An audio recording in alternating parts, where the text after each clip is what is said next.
In this video, we will understand how we can enable MFA for our account. So here MFA is a multi-factor authentication. So if we see this is my management console, and if I want to log in, it is asking two options, or we can say there are two options to log into a AWS management console. First is like root user, that is the main user of my account. And for the root user, it will ask your email ID. But if you're IAM user, for that it will ask you account details or the alias. So here what we will do, first we will try to log in with root user, and we want to ensure our root user is secure. Or in other words, we can say we want to enable MFA for our root user. So if we will enable MFA, it will not ask just username and password. It will ask other credentials also. So in my case, I'm using like Google Authenticator as MFA. So it will generate some code. That code we need to enter. So we will see how we can enable and how that code will work in this video. So first, let me log in with my root user. So I will log in with my ID, email ID, and I will enter password and I will log in into my AWS management console. So we can see this is my AWS management console. So on the right hand side, we are having over this user. So under this, we can see my account ID is visible here. And one option is their security credentials.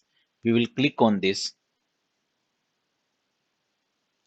So let the security credential open and we can see what it is.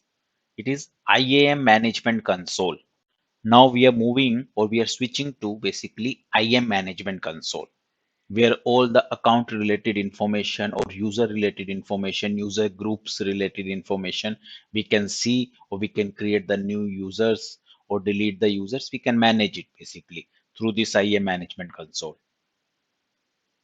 So let it open here.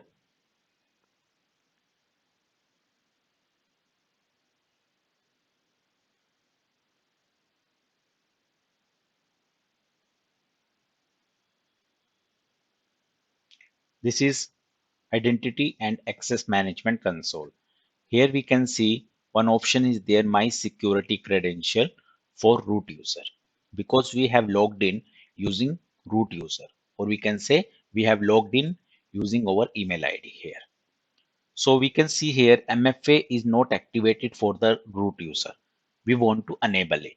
So we will click on assign MFA for our account.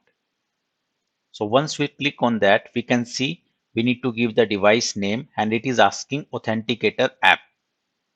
So as I mentioned, I'm using Google Authenticator and other number of apps are also available. We can use those apps as well. So this app we can download in our phone. I have already downloaded in my phone. So I can say here, my device, some name we can give basically, or we are having other options as well. Like if we want to use security key or some hardware TOTP token, but in this case we are using Authenticator app, and in my case that is Google Authenticator. We will say yes, continue, and now it is saying install a compatible application such as Google Authenticator, Duo Mobile, or other Authentic app on your mobile devices. So in my case, I have already downloaded this one. So now what we need to do as part of the second step, we need to scan this code in my app. So let me scan this code in my app.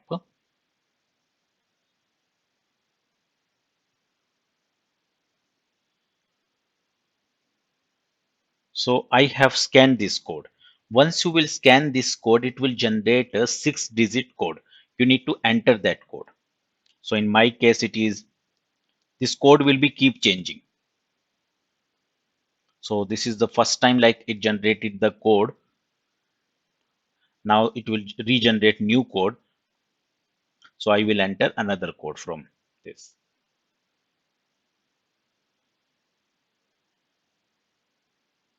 So now I have got the new code as well, and we will say add MFA after adding the code. So we can say MFA device assigned.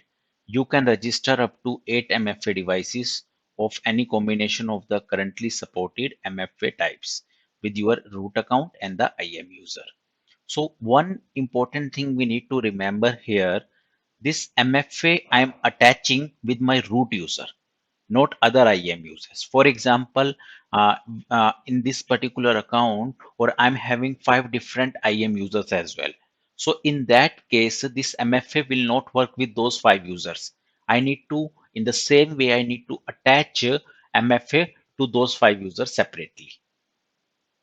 So we can see here, we can scroll down, we can see it is enabled now, right? MFA is enabled. What we will do, we will now sign out, and we will see how it makes difference here. I will say log back in. I'm logging again to my account.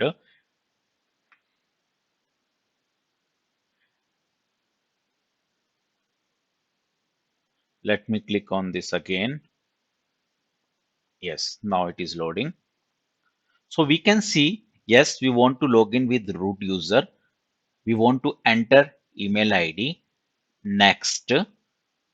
Yes, we want to use the password. Next. Now this time it is asking MFA code. Directly it is not logging. So that is the additional layer of security. This code, same thing, this code will be available in my app. I will open my Google Authenticator, and whatever code it is displaying, I need to enter that code. So I have entered it. Now I will do login. So with this, we can see we are able to log in. So this is basically providing extra layer of security here. We can say MFA adds extra security because it requires a user to provide unique authentication from an AWS supported MFA mechanism in addition to their like normal username and password. So again, if you want to see, we can simply go in our security credentials, and we can see our MFA is enabled for our root account. So in case we are changing the device or we want to delete this MFA enabled thing, so we will again go to the security credentials and we will disable it, or we will delete that authentication thing.